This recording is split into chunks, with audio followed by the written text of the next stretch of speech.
வணக்க மக்களே, இன்று கடைசி நாள் பரப்புரை.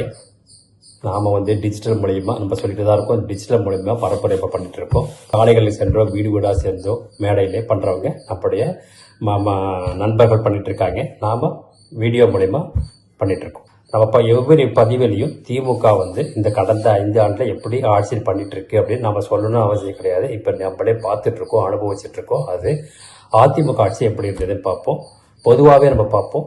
16லேருந்து 21 வரைக்கும் அதிமுக ஆட்சி எப்படி இருந்தது. ஏன்னா நேற்று நடந்து இன்றைக்கி நம்ம மறந்துடுறோம். அதனால் மக்களுக்கு நினைவூட்டணும் அப்படிங்கிறதுக்கான இந்த பதிவு அப்படிங்கிறதுக்காக தான் இதை போடுறோம். 16லேருந்து 21 வரைக்கும் எப்படி அதிமுக ஆட்சி இருந்தது அப்படின்னு சொல்லி பார்ப்போம். நம்ம அம்மாவின் நம்பிக்கையின் பேரில் மக்கள் ஓட்டு போட்டாங்க, வின் பண்ணாங்க, உடல்நலக்குறைவினால இறந்தாங்க. அதுக்கப்புறம் எடப்பாடியார் பதவியை ஏற்றுக்கிட்டாரு. சரிங்களா?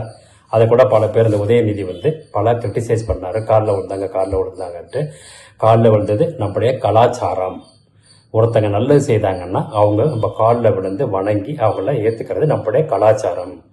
நீங்கள் நம்ம நாட்டு கலாச்சாரத்தை விட்டுட்டு வெளிநாட்டு கலாச்சாரத்துக்கு போனதுனால உதயநிதிக்கு அது தெரியல, அவ்வளோதான்.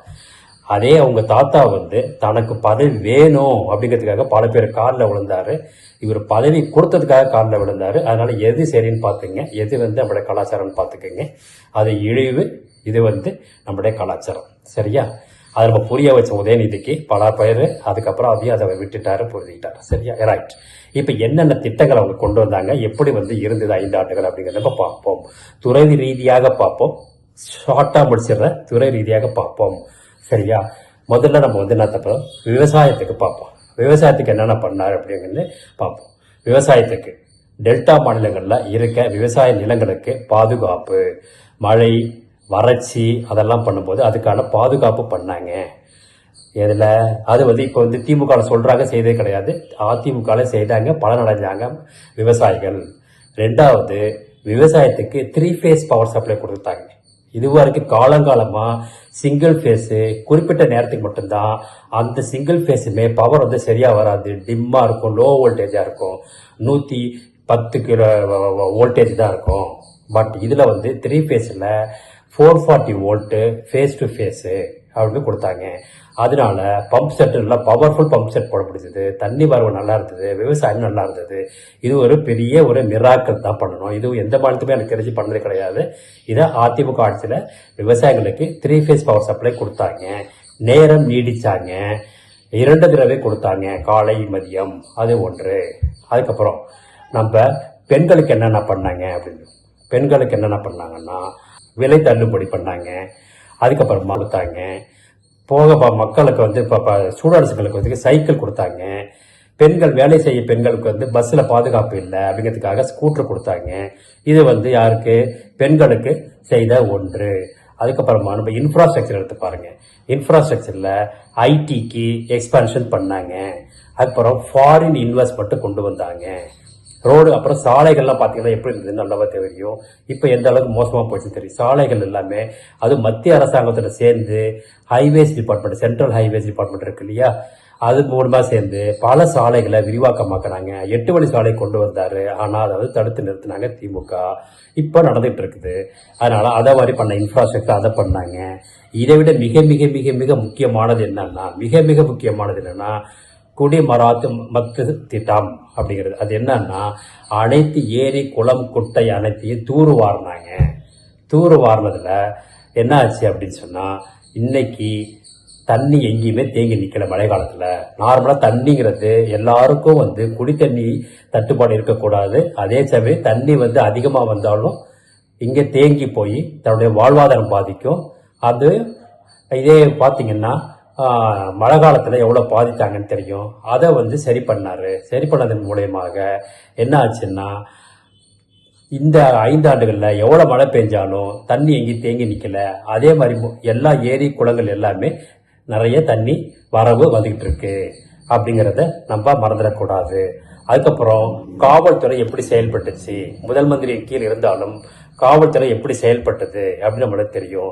தைரியமாக ஒரு பெண்ணு போகலாம், ஒருத்தர் குறை சொல்ல போகலாம், காவல்துறையில் இருக்க குற்றங்களை இது தவறுகளை எடுத்து சொல்லலாம், செயல்படவில்லை சொல்லலாம், பயம் இல்லை, பீதி இல்லை, எதுவுமே இல்லை, தைரியமாக போகலாம். ஆனால் இருந்தது அப்படிங்கிற இன்னைக்கு எப்படி இருக்குன்னு நம்ம திமுக சொல்லி வரும்போது நம்ம சொல்லுவோம். ஓகேவா? இந்த வார்த்தை நல்லா இருந்தது. அதுக்கப்புறமா மின்சாரத்துறையில் பார்த்தீங்கன்னா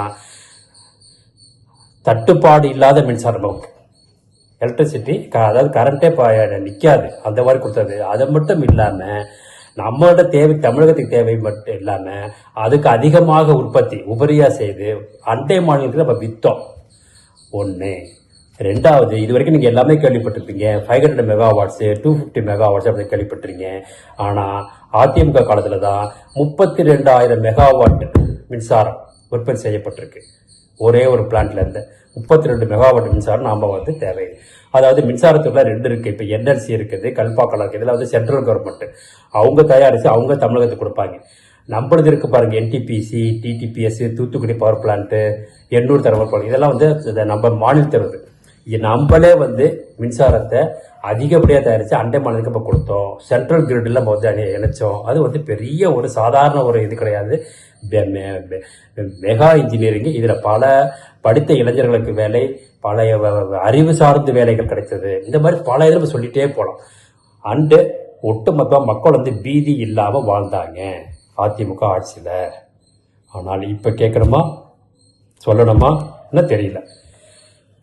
ஒரு திட்டங்களையும் தான் சொன்ன திட்டங்களையும் கொண்டு வரல, பழைய திட்டங்களையும் விருத்திப்படுத்தலை, அதை அப்படியே ஸ்டாப் பண்ணிட்டாங்க. அதுக்கப்புறம் இவங்க ஒட்டுமொத்தமாக இவங்க குடும்பம் தான் இந்த ஆட்சியை நடந்துச்சு. முழுக்க முழுக்க அவங்க குடும்பம் தான். அப்புறம் ஊழல் தலை விரித்து ஆடுச்சு.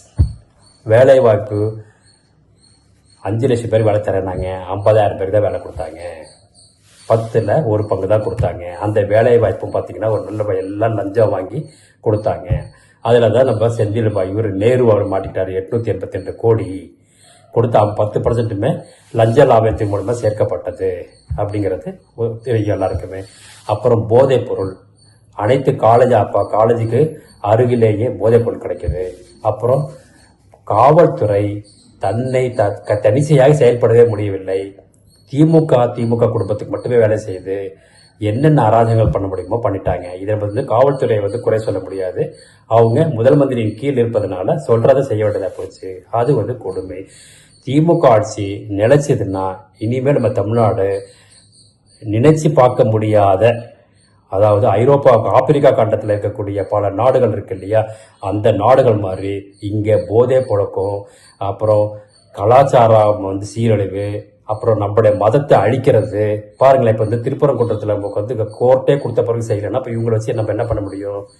ஸோ நம்மளோட கலாச்சாரத்தை அழிக்கணும், நம்மளோட மதத்தை அழிக்கணும், நம்மளோட அனைத்து ஜாதிகளுக்கு கொடுக்கக்கூடிய வசதிகளை அழிக்கணும், எல்லாமே பண்ணுறாங்க. முழுக்க வெளிநாட்டு சக்திகள் இங்கே தலைவிரிச்சு ஆடுது. அப்படி எப்படி ஒரு காலத்தில் பாலிவுட்டில் தலைவிரிச்சு ஆடி இருச்சோ, அதே மாதிரி இப்போ ஒட்டுமொத்த தமிழகத்திலையும் அரசாங்கத்தில் தலைவிரிச்சு ஆடுது. அதனால இது உங்களோட பாதமாக நினச்சி நம்ம கேட்குறோம். தயவு செய்து திமுக திரும்ப வந்துடக்கூடாது. இப்போ நம்ம சொல்லியிருக்கோம் அதிமுக வரணும், ஏன் திமுக வரக்கூடாது ஏன் அப்படி சொல்லி பல நலத்திட்டங்கள் செய்யப்பட்டது, பாதுகாப்பு இருந்தது, காவல்துறையாக செயல்பட்டது அதிமுக ஆட்சியில். திமுக ஆட்சியில் தலைவிரிச்சு ஆடுது காவல்துறை, எதையுமே கட்டுப்படுத்த முடியல. போதை பழக்கம் அதிகமாகி போச்சு. பெண்களுக்கு சுத்தமாக பாதுகாப்பு கிடையாது. 2 வயசு பெண்கள்லேருந்து 63 வயசு கிளைவு வரைக்கும் பெண் பாதுகாப்பு கிடையாது. அதனால திமுக ஆட்சி வந்துடக்கூடாது அப்படிங்கிறோம்.